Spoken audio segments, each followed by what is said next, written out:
Hey everybody, this is Andy from Tennis Euphoria, and today I'm bringing you my review of the Head Boom Pro. So the Pro is the 98 square inch, 310mm balance point, 22mm beam version of the Boom line.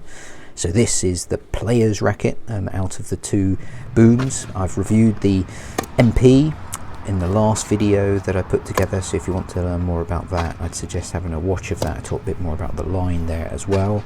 I'll compare them a little, but really I want to talk about the Pro in its own right. And first of all, it's a player's racket, isn't it? A little bit like the MP was a tweener racket based on specs, isn't it? Well, I found the MP to be a little bit more cultured than that. The Pro, I wouldn't necessarily say is a all-out kind of player's racket. It is certainly versatile, pretty good everywhere, but it is a little bit more powerful than I suppose I expected. And also I want to start by talking about the feel, because the RA on the Boom Pro is 67, relatively stiff. And what I'd heard and what I'd become excited about was the fact that the Boom Pro had quite a unique feel apparently, which was plush. Now that intrigued me because of that RA. And I'm sorry to say that I actually disagree with that analysis. I think when you think of plush in its purest form, then that is obviously something that is very soft, and you get the kind of feeling of something sinking into something that's plush. And I actually think this is quite firm in its response, and the 67 RA, you can't sort of hide from that. However, it is a different feel, because you do feel relatively connected, and that's someone who likes a lower RA.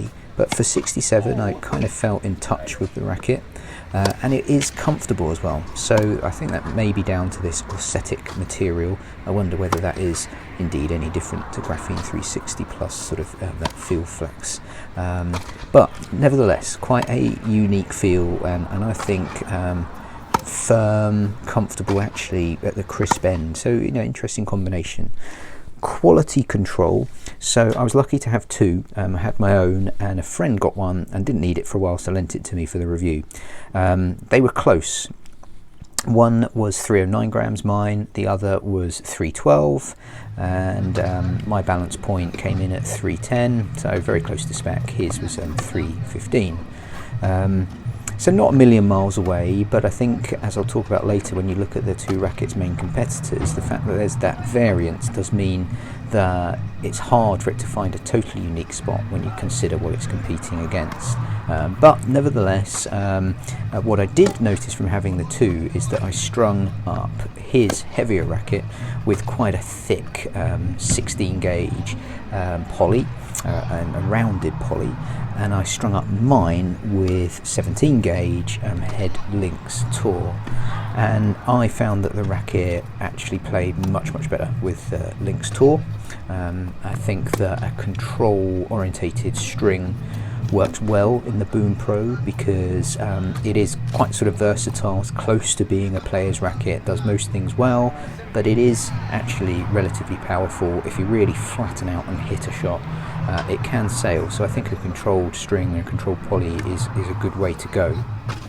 So a little bit more in terms of playability. So I wasn't finding directional control to be perfect. I thought you could get better out of the Radical Pro, for example.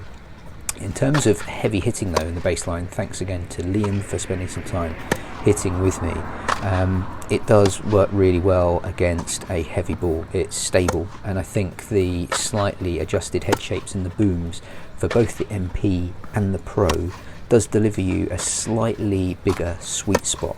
So I think that the Boom Pro is, for a 98 square inch at its weight, a relatively forgiving racket, which is a good thing. So you can play pretty confidently on the baseline with it, and for me that translated to enough speed through the air at a 325 swing weight to get some whip on my Eastern style forehand, and on my backhand that slightly extra sweet spot gave me a bit of confidence to sort of pick balls up, low at my feet.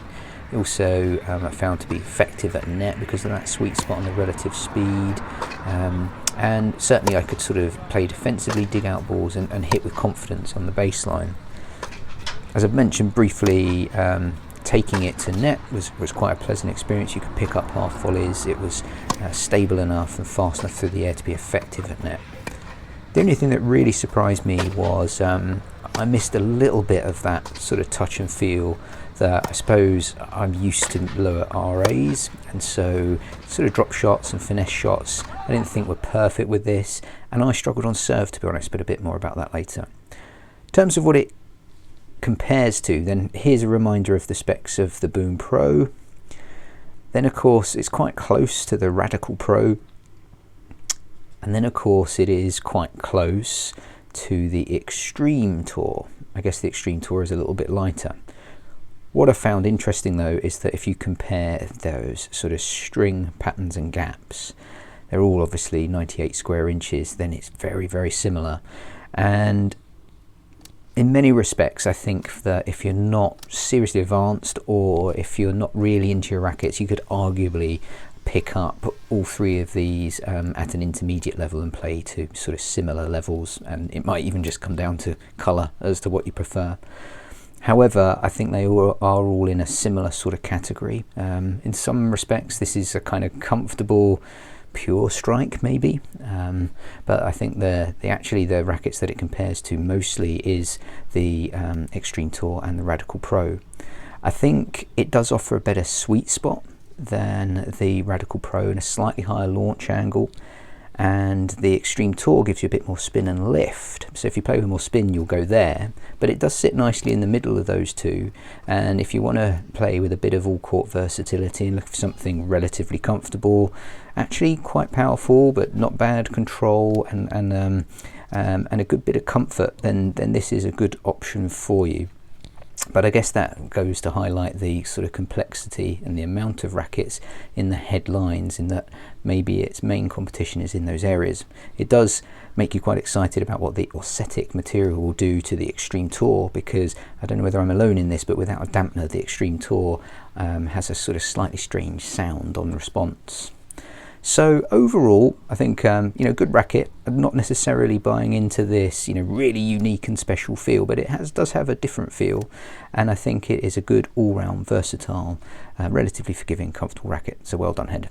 Here's the next lot. Any preferences on which of those that I review next, then let me know in the comments, and if this was helpful, please give it a like, as that really helps the channel to grow.